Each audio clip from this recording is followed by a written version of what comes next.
What you are looking at is the coolest new feature to come to Kiri Moto since probably the cam mode was introduced over 4 years ago, and that is milling visualization.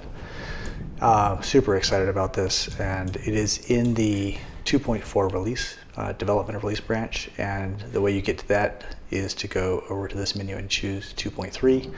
Choose 2.4 since 2.3 is the default version, and this is only in the 2.4 development branch. So I'm going to show you how to use this to visualize the milling operations that you're doing inside of Kiri Moto with some controls over it, playback and resolution for the mesh and things like that. So let me just sort of pause this, go back to this mode and bring in a different model that might be a little more interesting. Okay, so the first thing you have to know is you got to be in 2.4.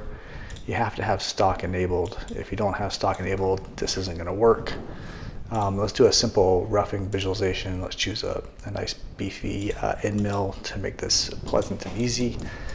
Slice it. So this is a traditional thing you've done all along. You get to see the paths through your part, and then you go to the preview, which does all the path routing on the part.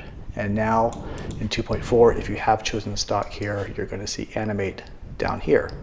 Click on that. It's going to generate the mesh. It's going to generate the tool. And then you can start playing. You can speed it up a lot by 2 factors. So we can then watch this operation. So this is pretty cool. You have the ability to pause, play, and speed up, or you have the ability to go back to the start. There is no rewind for reasons that are incredibly complex, and I can talk about it later, but not right now. So that's just the basics of visualization. One thing you might want to do is have a higher resolution visualization, like for a smaller part. This is adaptive. If the part is small, it'll generate a finer mesh, but if on the same part you want a finer mesh, you go into Preferences, choose Animate, and choose a higher number. This is essentially a density matrix. We're running at 200 by default.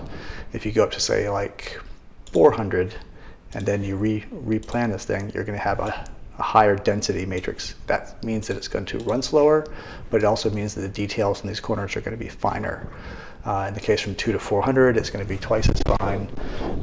This just uses a lot more memory, and on some computers can bog down quite a bit. So that is sort of the gist of that. It's pretty simple to use, and it's ready for you guys to try out right now in the 2.4 branch. Again, go to the version menu and choose 2.4. So please leave comments and feedback below. Visit us in the forums. Report bugs.